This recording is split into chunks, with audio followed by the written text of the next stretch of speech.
Assalamualaikum warahmatullahi wabarakatuh. Apa kabar, sobat duduk manis semua? Alhamdulillah kita bertemu lagi di podcast Duduk Manis. Mari bicara diabetes. Kita sudah sampai di episode ke-9 kalau tidak salah, sobat duduk manis.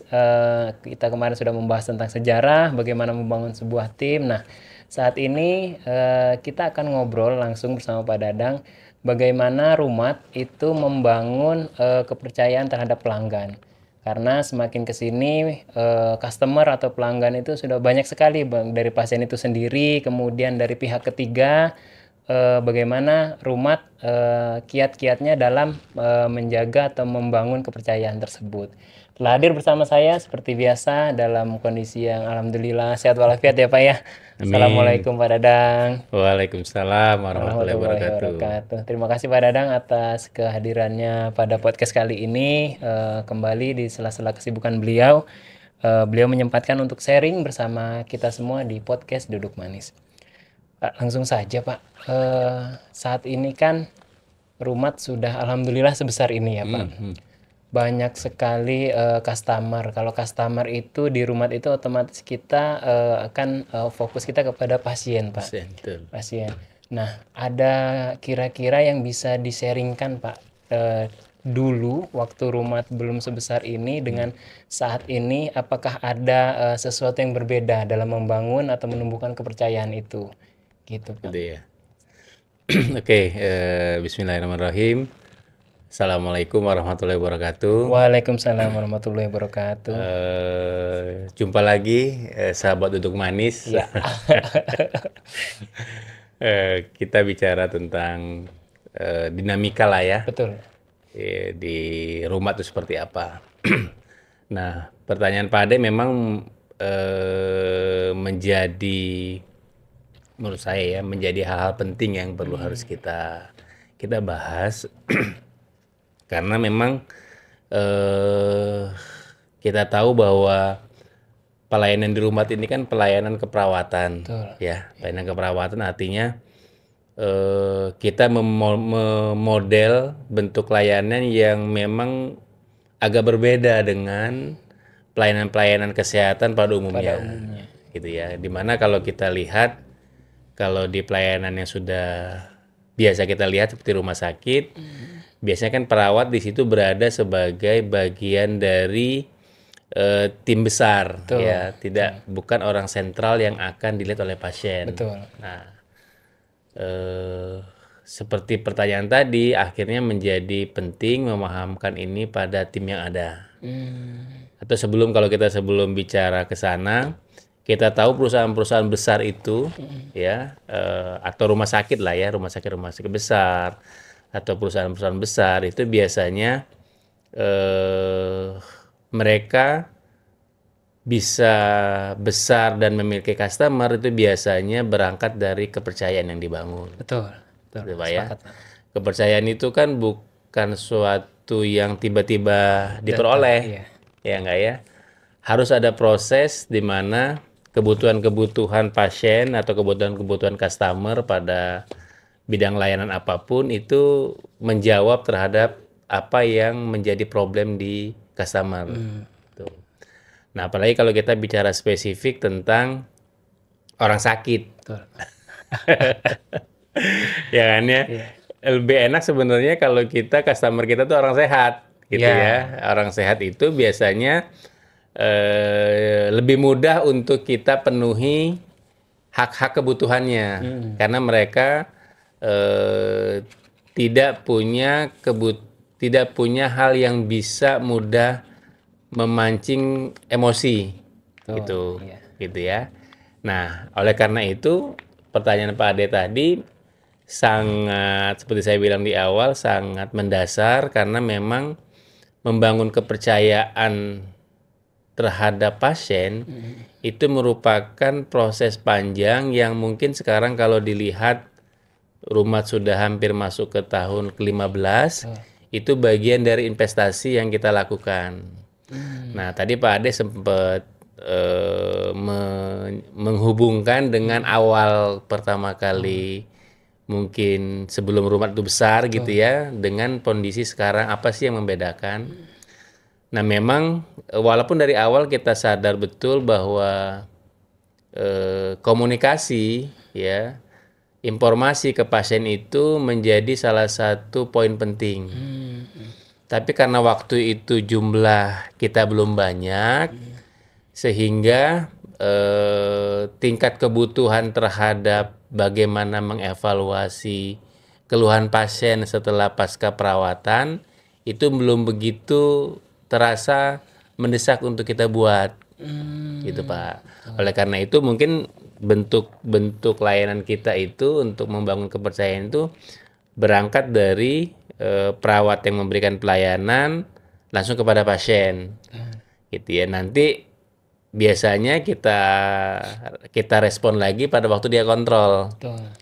Nah, berangkat dengan kebutuhan yang semakin dirasakan gitu Pak Ade, ternyata komunikasi itu tidak hanya sekedar informasi-informasi yang tidak terkelola gitu loh. Oh ya, hanya sekedar disampaikan. Disampaikan gitu loh. Nah, ternyata setelah kita lihat sampai saat ini tuh kita, karena kita ini pasiennya pasien tadi seperti saya bilang orang sakit, kan sebenarnya kan mereka tuh kelemahan kita biasanya di pelayanan kesehatan itu kan cenderung arah komunikasi itu dari petugas kesehatan ke pasien. Satu arah. Satu arah. Betul.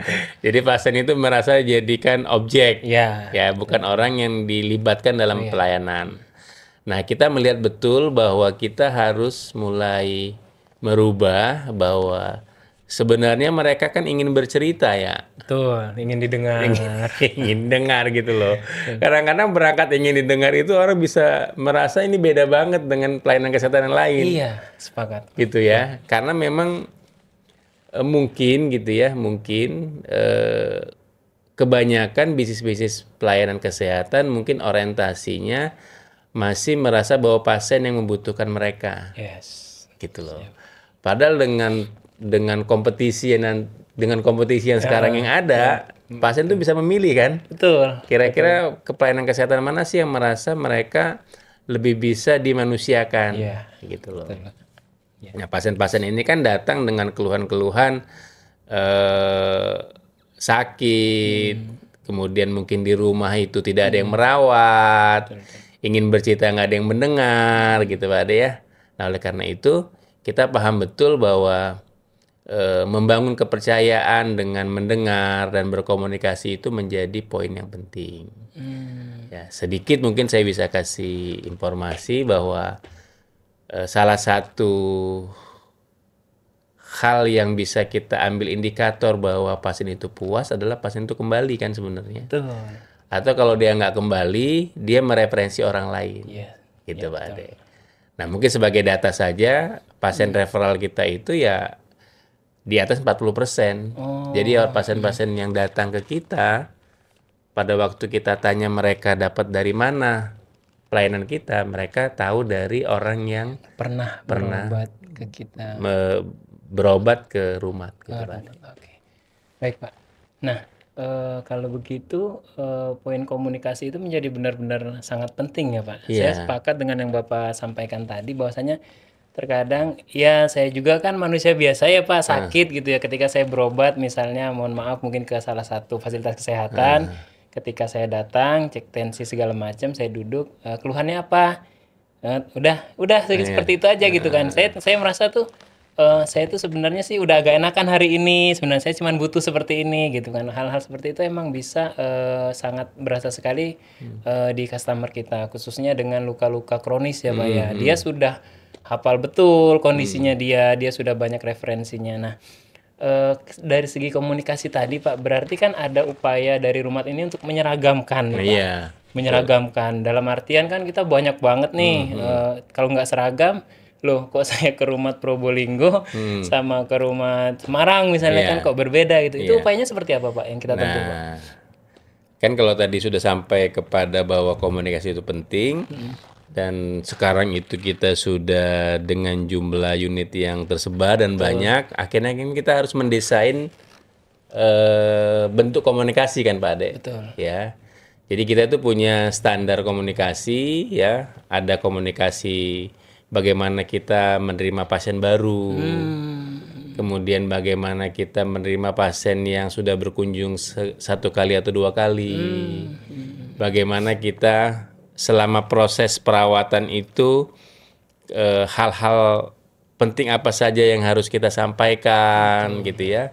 Kemudian setelah perawatan itu nanti ada komunikasi kita untuk melepas pasien setelah perawatan ya. Baik terhadap perkembangan luka, obat-obatan, makanan, kebutuhan-kebutuhan yang harus tetap pasien lakukan nanti pada waktu di rumah. Sampai kepada nanti kita berharap atau kita sampaikan ke pasien, jika nanti ada keluhan-keluhan yang muncul, kita berikan fasilitas.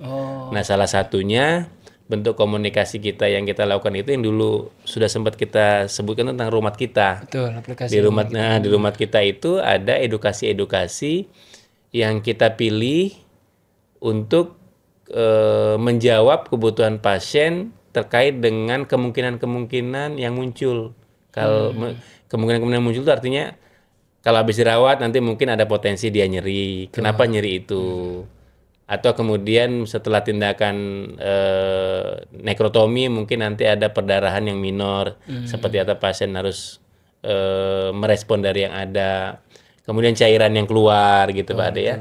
Nah jadi akhirnya kita membuat standar komunikasi itu Pak. Standar komunikasi yang di situ ya mungkin setiap orang akan berbeda ya dalam menyampaikan, tapi poin pentingnya ya yang harus tersampaikan itu yang tidak boleh luput dari komunikasi yang dibangun. Betul. Gitu Pak. Jadi sehingga pasien juga merasa bahwa selama dia fasenya itu di rumah, kan pasien kita itu kan kontrol rawat jalan Pak Ade ya. Betul.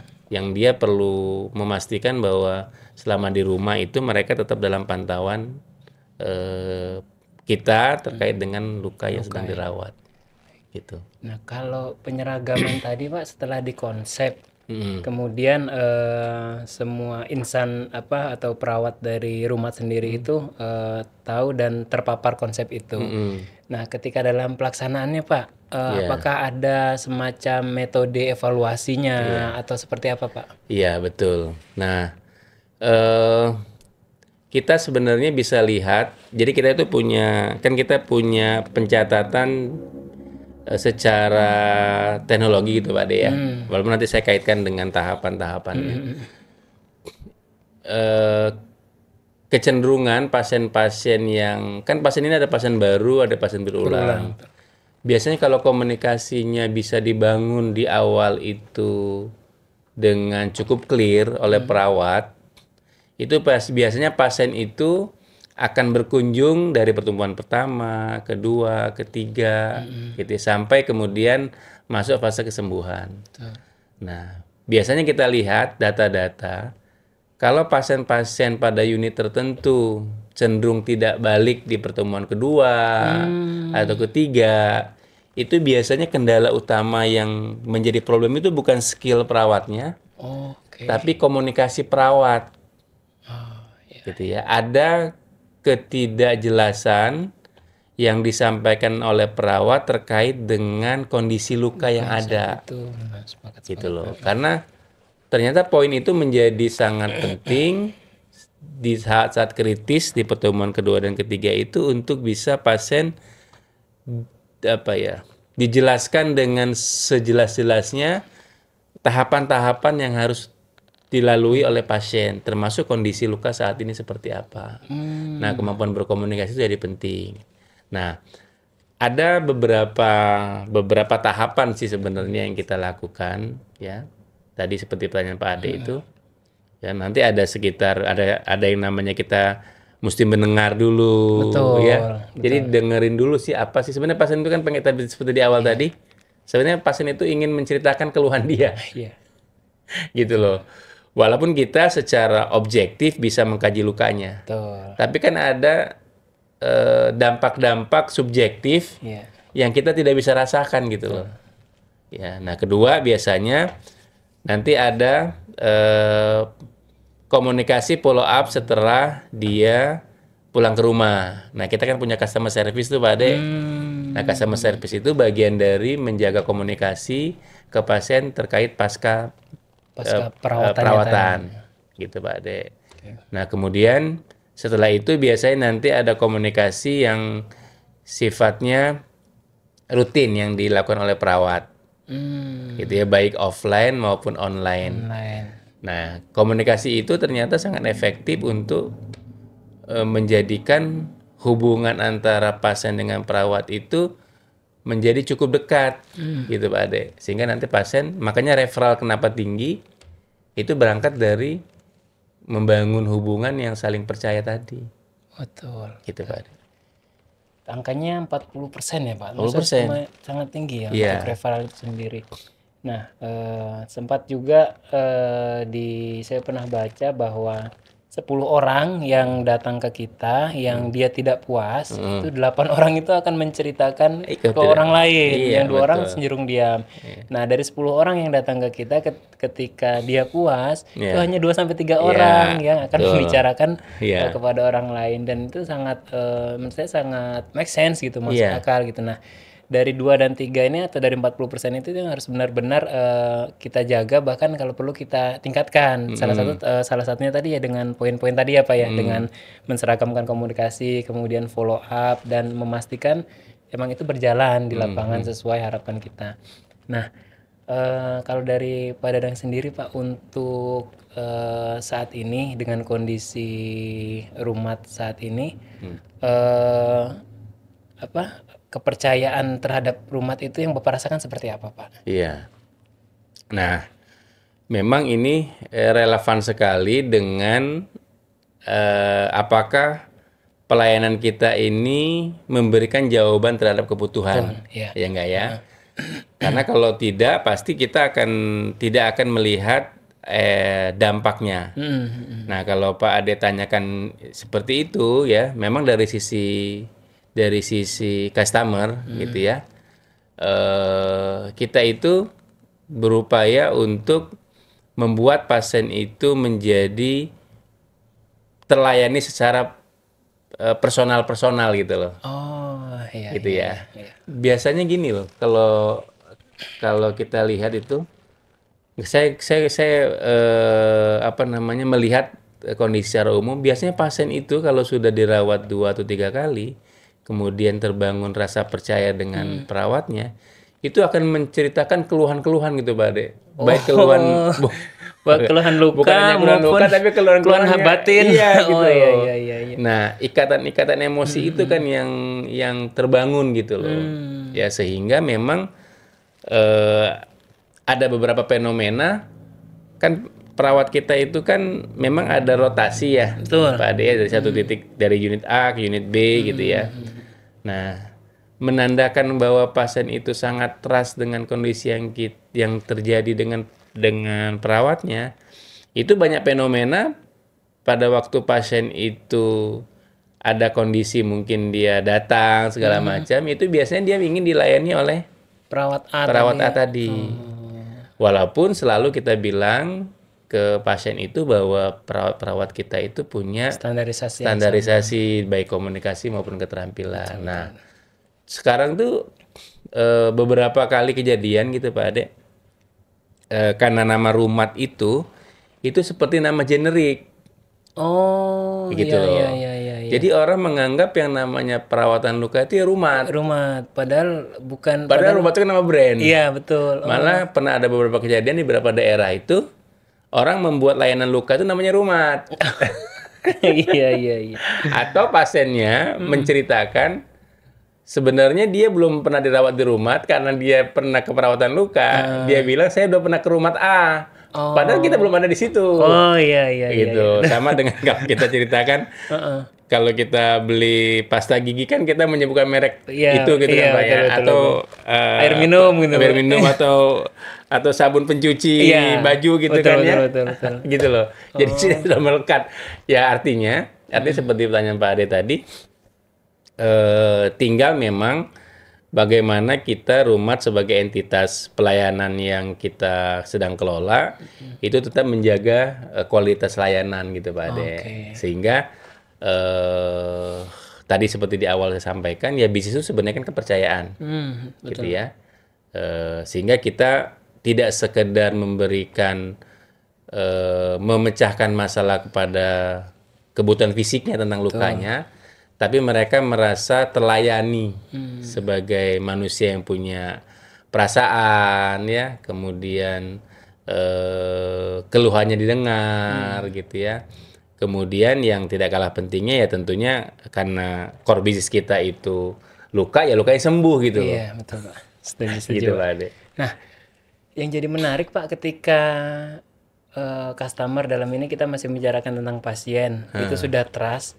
Apakah memang akan berdampak signifikan dengan kesembuhannya Pak? Dalam artian ketika saya sudah percaya dengan brand A itu, ketika saya minum ini, badan saya akan segar. Ataukah apa sampai se-impactful itu Pak? Gitu. Iya, sebenarnya kalau saja pasien itu patuh dan ngikutin kontrol, Pak, itu angka kesembuhan itu tinggi banget. Oke. Gitu loh. Karena kan kita merawat luka itu kan ada faktor-faktor yang mempengaruhi kesembuhan. Betul. Gitu ya. Baik faktor lokal terkait dengan lukanya ataupun faktor sistemik terkait dengan problem yang ada pada pasien. Gitu loh. Kalau saja keluarga pasien ya bisa tadi yang Pak Ade bilang membangun kepercayaan, kemudian mengikuti saran-saran yang diberikan, itu kegagalan kita itu biasanya kan kalau luka kronik kan perawatannya lama Pak. Betul, panjang Pak. Ya paling tidak kita butuh antara 1,5 bulan sampai dengan 3 bulan. Betul. Gitu loh. Dan dia harus bolak-balik. Gitu loh. Nah biasanya tadi seperti saya bilang, kalau komunikasinya tidak clear, sehingga pasien merasa perkembangannya yang terjadi itu mereka tidak dapatkan informasinya secara terus-menerus. Sehingga dia ngerasa kok lama banget. Gitu. Ada yang putus di situ. Nah, oleh karena itu memang penjelasan terkait dengan kondisi luka, kemudian kesabaran pasien untuk mengikuti proses, gitu ya, itu menjadi poin penting untuk terjadinya proses kesembuhan pada luka kronisnya. Iya. Hampir rata-rata kalau saya lihat tuh, kan kita punya data gitu ya. Betul. Ternyata pasien-pasien yang mampu disembuhkan itu biasanya pasien yang terbangun trust, kemudian prosesnya diikuti, gitu ya, dan ternyata berhasil, insya Allah berhasil. Dan ternyata yang membuat Rumat itu bertahan sampai tahun ke-15 itu ya memang faktor terbesarnya saya rasa kepercayaan dari masyarakat, betul. yang sudah dibangun pelan-pelan gitu ya Pak ya. Iya. Nah setelah kepercayaan itu didapat dari Rumat sendiri, kalau kita bicara episode-episode sebelumnya itu emang benar-benar fokusnya ke pasien sampai dengan aplikasi super app-nya gitu ya Pak. Apa yang kira-kira pasien butuhkan. Setelah kita punya ini apalagi yang bisa kita ulik gitu ya Pak ya. Nah ada pertanyaan menarik Pak. Katanya lebih baik mencari pelanggan bukan pembeli. Menurut Bapak itu seperti apa Pak? Iya. Kata-kata seperti itu Pak. Iya, artinya gini kan. Kalau kita membangun kepuasan ya terhadap layanan yang kita berikan itu kan kita sama saja dengan kita menabung gitu ya, menabung investasi yang banyak terkait dengan pelayanan yang kita punya. Seperti Pak Ade bilang tadi, ketidakpuasan itu pada orang itu akan sangat berbahaya karena dia akan bercerita lebih banyak dibandingkan orang-orang yang puas. Nah makanya kita sediakan saluran-saluran, ada customer service, kemudian ruang pasien untuk bercerita. Itu kan sebenarnya dalam rangka membangun loyalitas pelanggan yang sudah ada. Walaupun secara angka potensi kan kita bisa lihat dari angka juga besarnya penderita diabetes di Indonesia kan Pak Ade. Betul. Itu kan berarti calon customer yang tinggi kan. Betul. Tapi sama tidak akan punya artinya pada waktu orang yang sudah datang tidak kita kelola dengan baik. Dia akan memberikan informasi yang buruk kepada orang-orang yang dekat dia. Karena ternyata pasien diabetes itu dia kenal orang di sekitar dia yang sakit. Oh, ada konektivitas. Jadi kalau dia tinggal di kampung A, dia tahu radius mungkin ya, radius yang dia tinggali gitu. Dia tahu si A, si B, si C yang sakit. Oh, di RT sini si itu sakit sama Iya. kayak saya tuh di RT sono. Oh, gitu. Makanya selalu bilang mereka nanti kalau saya sudah sembuh, saya akan cerita deh ke si A, si B, si C gitu loh. Oh, iya. Nah, oleh karena itu tadi pertanyaan Pak Ade masih menjadi sangat penting menurut saya ya, bagaimana memberikan layanan ke pasien-pasien yang sudah datang itu untuk bisa mereka merasakan bukan sekedar dilayani fisiknya saja, gitu ya, tapi mereka juga terlayani dari sisi kepuasan dia terkait dengan bagaimana kita memberikan pelayanan, gitu Pak Ade. Oh, menarik sekali, Pak. Nah, saya tertarik dengan kata-kata Bapak tadi tentang loyalitas, Pak. Kan kita tidak bisa memuaskan semua orang ya, Pak. Iya, Untuk hal itu kita sepakat. Cuman Iya, kita iya. maksimal untuk untuk semua terfasilitasi. Termasuk yang komplain nih, Iya. gini kan. Saya udah lama udah perawatan kok gini. Dia bisa bercerita ke customer Iya. service. Nah, ada nggak, Pak, kisah yang menarik dia rewel nih? Customer itu rewel, tapi balik lagi ke rumah gitu, Pak. Ada cerita seperti itu nggak, Pak? Itu saya bilang tadi kan, pelayanan kita ini kan pelayanan kepada orang yang sedang punya problem dengan fisik ya, Betul. gitu loh. Nah justru kita pahamkan ke staf kita itu, komplain pasien itu komplain yang wajar gitu loh. Iya nggak? Iya. Justru kita harus bersyukur ya kepada orang-orang yang mau bercerita tentang ketidaknyamanannya, Atas pelayanan kita, gitu. pelayanan kita dibandingkan dia diam-diam, Terus tidak datang. dan bercerita ke orang lain. Ah iya, saya sepakat. Nah, itu, Pak. memang memberikan pemahaman kepada staf, Pak Ade, seperti saya bilang di awal tadi, kan memang pekerjaan perawat di rumah ini kan jauh berbeda dengan bagaimana mereka merawat pasien di rumah sakit kan, Pak Ade. Betul. Gitu loh. Sehingga kita harus pahamkan betul bahwa customer itu adalah investasi kita. Jadi jangan pernah merasa tersinggung, baper dengan keluhan-keluhan yang muncul. Justru keluhannya kalau muncul ke kita itu lebih bagus Iya. daripada dia bercerita sama orang lain kan. lain. Kita kan nggak bisa klarifikasi. Betul. Gitu. Nah jadi memang menanamkan hal seperti itu tuh dalam kondisi orang kerja capek kan juga nggak gampang Pak Ade ya. Iya. Iya, Pak. Iya kan, benar. orang komplain gitu ya, orang nggak terima dengan apa yang dilakukan, tapi kita juga lagi lelah gitu loh. Iya. Ya, tapi itu coba kita latih, kita pahamkan gitu loh. Biasanya kita lihat dari angka-angka kesembuhan pasiennya dengan perawat si A itu kok tinggi, kita apresiasi. Berarti dia cukup mampu mengelola emosinya pada waktu merawat pasien, dia bisa memanage unit dengan baik gitu ya. Itu di kita kan ada remunerasi tuh Pak Ade terkait dengan Iya. kalau pasien sembuh itu ada remunerasi. Kalau pasien berulang perawatan itu nanti ada lagi remunerasi. Memang stimulus-stimulus itu emang harus berdampingan ya. Kita nggak bisa Betul. bilang sekedar ya kamu harus melakukan pelayanan terbaik, tapi Setelah saya memberikan pelayanan terbaik, apa yang saya dapat? apa yang saya dapat itu harus juga Harus imbang, balance, harus Pak. imbang gitu sih Pak Ade. Oke, Pak. Kemudian yang jadi menarik, kita sudah bahas tadi Sobat Duduk Manis bagaimana kiat-kiat untuk membangun suatu kepercayaan itu. Nah, sekarang kalau customernya datang dari universitas atau kampus kesehatan, Pak.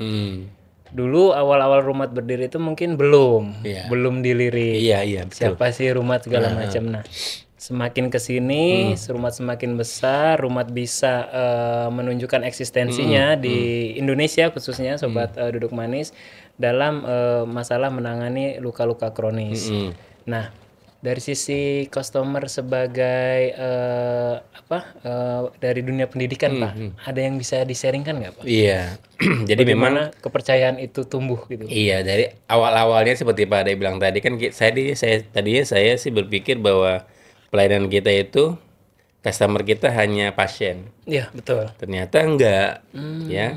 Ternyata setelah Rumat ini menjadi sebuah layanan yang cukup kompleks, besar, kemudian tersebar, menjadi konsumsi juga kebutuhan untuk teman-teman yang ada di lembaga pendidikan.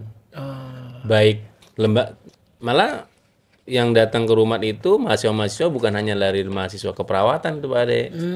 Ada dari kedokteran kalau melakukan penelitian, ada dari farmasi, ada dari FKM, ada dari gizi gitu ya.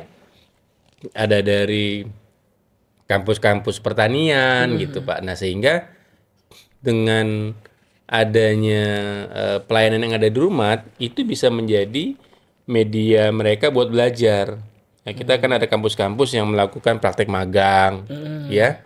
Mereka juga ingin tahu tuh gimana sih merawat luka kronis, bagaimana sih pelayanan praktek mandiri itu dilakukan. Kalau dari mahasiswa non kesehatan biasanya mereka meneliti tentang aspek-aspek psikososial, gitu ya. Kita pernah ada dari mahasiswa psikologi. Akhirnya ya memang kalau pelayanan sudah besar itu memang menjadi ladang untuk bisa dieksplorasi dari sisi kampus-kampus yang membutuhkan tempat praktek gitu Pak Ade. Baik Pak. Nah, kalau berarti kan semakin terbuka ya Pak. Iya. Maksudnya semakin terbuka dengan otomatis pintu awalnya itu MOU dulu, kita ngobrol dulu tujuan dari kampus kesehatan ini apa untuk datang ke rumah. Nah, ada kekhawatiran nggak Pak untuk rumah ini diduplikat nantinya gitu Pak? Dalam artian ada nanti jangan-jangan seperti itu Pak. Kalau kekhawatiran sih ada Pak. Wis, mantap. Ada. Cuman antara melihat layanan yang sudah jadi dengan mengerjakan atau membuat itu 180 derajat bedanya Pak De. Oh iya. Jadi kan kita juga bukan cuman dari yang datang belajar ya, kan staf-staf kita juga kan banyak yang sudah habis kontrak selesai gitu ya. Betul. Beda jadi antara dia sebagai staf dengan melakukan pelayanan yang sudah kita desain dengan begitu banyak support system yang sudah terjadi gitu ya, dengan orang mengolah sendiri solo karir itu tadi. Gitu loh. Tetap lagi-lagi kan seperti saya bilang tadi, waktu itu kan nggak bisa kita bohongin ya, proses dalam membentuk rumah sampai dengan sekarang itu kan tidak bisa dipangkas. Tidak gitu. bisa ya. Tapi kita senang sekali kalau kemudian malah kita itu bersinergi Pak Ade dengan kampus gitu ya. Kalau ada beberapa kampus kita yang pernah kerjasama itu buat layanan dengan organisasi profesi seperti saya pernah lihat sampaikan yang lalu ya, dengan DPW PPD Jawa Barat kita buat gitu ya. Di kantor DPW-nya ada rumah ya Pak ya. Iya, lagi-lagi nggak gampang. Mereka pada akhirnya ingin kerjasama juga sama kita karena pada sama-sama perawat kan. Iya, betul. Tapi kalau sudah melakukan satu bentuk layanan yang spesifik, itu tidak sesederhana seperti yang dilihat. Pasti banyak hal-hal yang harus dimiliki, dipahami, disiapkan untuk bisa itu dilaksanakan dengan maksimal gitu Pak. Betul, Pak. Nah, kita kembali lagi ke customer Pak. Bagaimana loyalitas itu bertahan? Karena pada akhirnya ya loyalitas itu tadi, itu yang akan membuat seseorang pasien itu tetap bertahan untuk mendapatkan pelayanan di rumah. Kalaupun tidak dia udah sembuh, dia akan mereferensikan. Nah, ada wadah nggak sih Pak di sosial masyarakatnya sendiri? Otomatis kalau saya luka, saya udah sembuh, udah dong, kita nggak ada masalah nih, nggak ada hubungan, saya udah sembuh sebagai pasien. Kalau saya menceritakan ya itu hak saya, kalau enggak ya enggak gitu kan. Nah, ada nggak sih Pak wadahnya gitu di komunitasnya atau di kelurahan-kelurahan itu seperti apa Pak? Iya, ini bagus Pak Ade. Jadi sampai dengan saat ini memang rumah ini terus bertumbuh Pak Ade. Akhirnya kita juga paham bahwa orang yang sudah datang ke rumah ini kan cukup banyak. Betul. Ya, sementara mereka tuh punya kecenderungan akan terjadi luka berulang gitu Pak Ade. Iya, betul. Nah, mengelola orang-orang yang sudah sembuh untuk masuk dalam satu wadah sehingga mereka tetap terinformasikan hal-hal yang penting gitu ya. Sehingga mereka juga kalau ada keluhan bisa tersampaikan. Nah, kita itu kita tuh ada komunitas tuh Pak Ade, namanya Sadewa, Oh, Sadewa. Sahabat Diabetes Istimewa. Masya Allah. Nah, itu yang berkumpul itu baik pasien kita yang sudah kita rawat, Oke. ya, yang sembuh, atau komunitas orang-orang diabetes yang belum pernah kena luka, atau orang-orang yang punya kepedulian Terhadap terhadap diabetes. Nah, sekarang kita membentuk itu Pak Ade. Nah, ini memang kita punya community development gitu ya, yang dia itu berpindah-pindah ke area-area yang ada di rumah, kemudian membentuk komunitas-komunitas yang ada di masyarakat. Mereka join dengan perhimpunan atau kumpulan-kumpulan masyarakat yang sudah terbentuk di satu daerah. Melebur gitu Iya, ya, Pak, melebur. Jadi kita join event sama mereka, kemudian membuat komunitas Sadewa di situ. Walaupun mereka entitas itu tetap berjalan sesuai dengan yang sudah ada. Sudah ada. Nah, tapi kita buat jadi satu komunitas sehingga mereka nanti lebih mudah untuk mengorganisir masyarakat yang ada di situ. Dan itu memang kedepannya kita berharap Sadewa itu menjadi wadah gitu ya, kalau insya Allah nanti akan menjadi wadah bagi orang-orang yang peduli dengan diabetes, orang-orang yang sudah kena luka diabetes dan sembuh, atau memang belum pernah kena luka. Betul. Sehingga kita bisa preventif lah ya. Betul, Pak.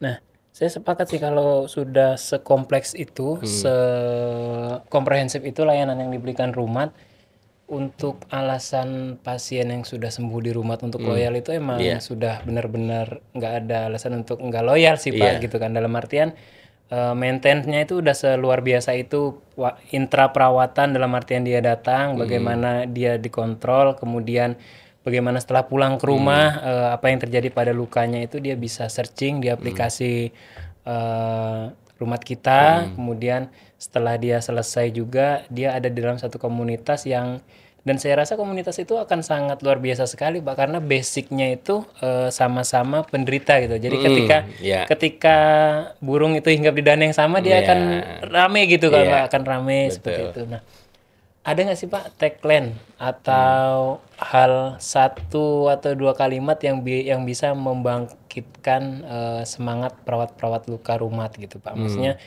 merawat luka atau seperti apa gitu Pak, yang ketika menyebutkan itu berarti emang harus seperti itu nih, saya merawat luka gitu kan, dengan kompleksitas yang sudah kita siapkan di support gitu kan Pak gitu. Ada nggak sih Pak yang bisa? Iya, betul Pak Ade. Kita tuh punya jinglenya Pak Ade. Nanti coba kalau satu waktu di setel lah ya jingle Rumat itu ya. Nah, di situ ada itu kalimat merawat sepenuh hati. Merawat luka dengan sepenuh hati. Iya, merawat luka dengan sepenuh hati. Jadi memang tadi saya sempat cerita sedikit di depan, tantangan merawat itu memang membutuhkan keterlibatan baik fisik maupun emosi itu Pak Ade. Sepakat. Iya. Karena memang kita ini kan sedang proses profesi yang sedang tumbuh ya. Mereka juga sedang mengenali perawat. Iya. Gitu ya. Kadang-kadang beberapa orang masih memandang sebelah mata. Betul. Kita kalau nggak pakai hati, Pak Ade, iya.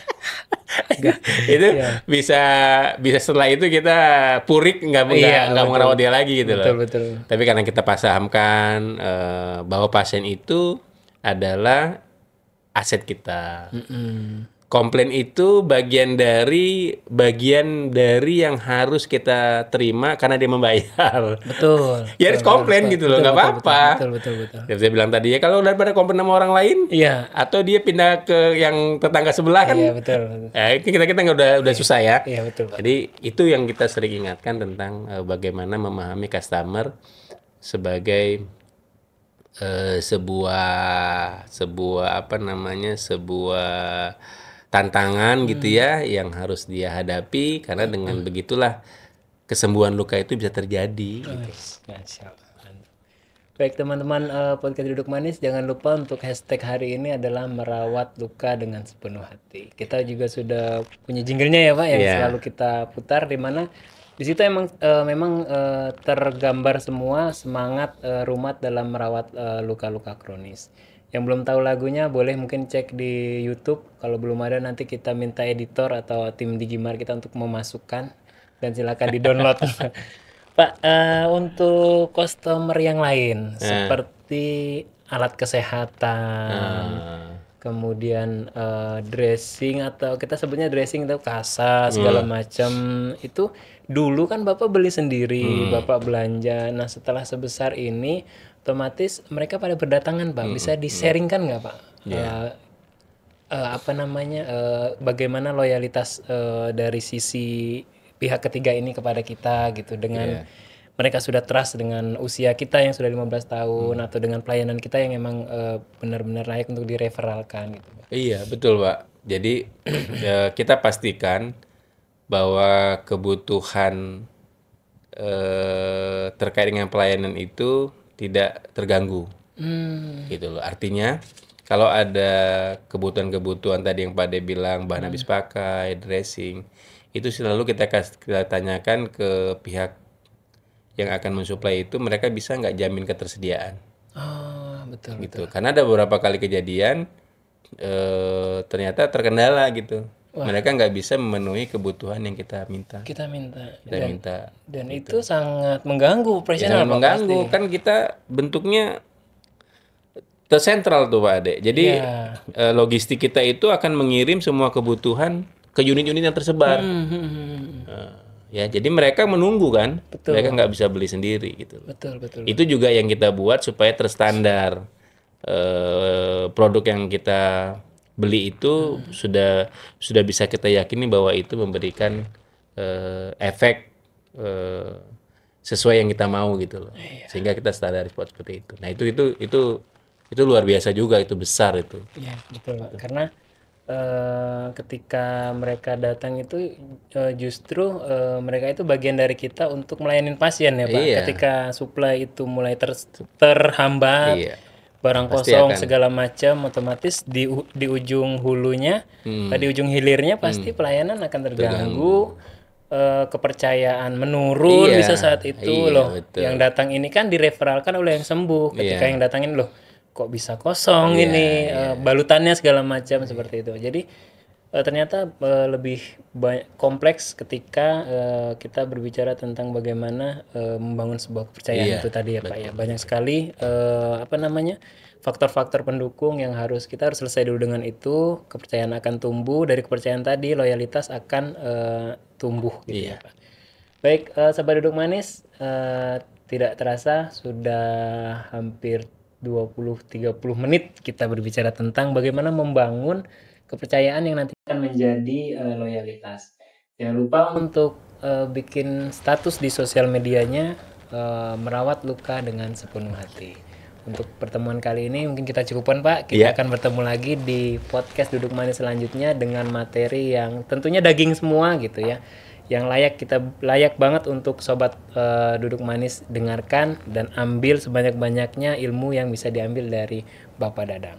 Selaku perawat, selaku owner bisnis, selaku selaku pemilik, selaku pelaku, selaku ya semuanya ada di beliau. Jadi ketika teman-teman mencoba untuk membangun sebuah bisnis, mungkin podcast ini bisa menjadi salah satu referensi bagaimana sih membangun, bagaimana mempertahankan, dan bagaimana cara mengembangkan. Itu saja dari saya. Jangan lupa untuk follow sosial media kita di @rumatindonesia untuk YouTube, @rumatindonesia untuk Facebook, @rumatindonesia untuk TikTok, dan @rumatindonesia untuk Instagram. Kita bertemu lagi di episode selanjutnya di podcast Duduk Manis. Wassalamualaikum warahmatullahi wabarakatuh. Terima kasih Pak Dadang. Waalaikumsalam warahmatullahi wabarakatuh.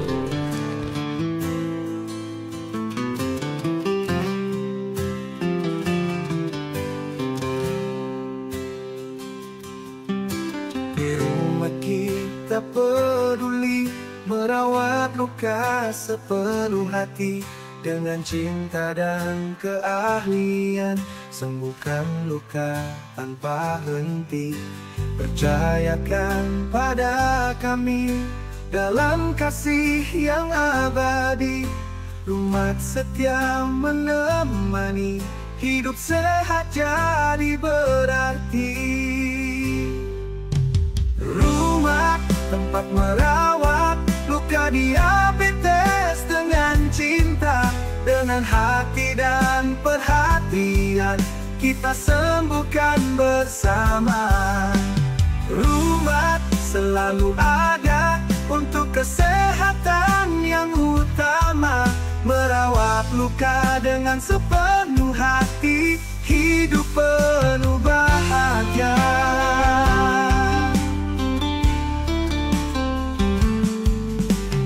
Rumah kita peduli merawat luka sepenuh hati, dengan cinta dan keahlian sembuhkan luka tanpa henti. Percayakan pada kami dalam kasih yang abadi. Umat setia menemani, hidup sehat jadi berarti.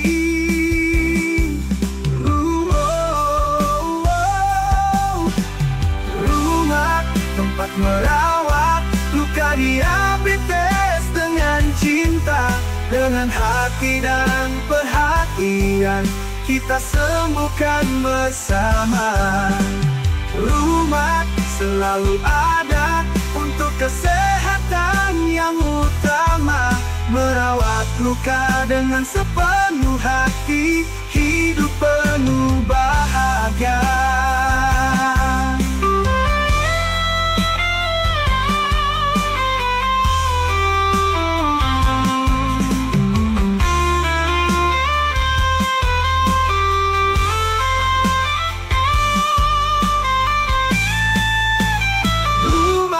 Tempat merawat luka diabetes dengan cinta, dengan hati dan perhatian kita sembuhkan bersama.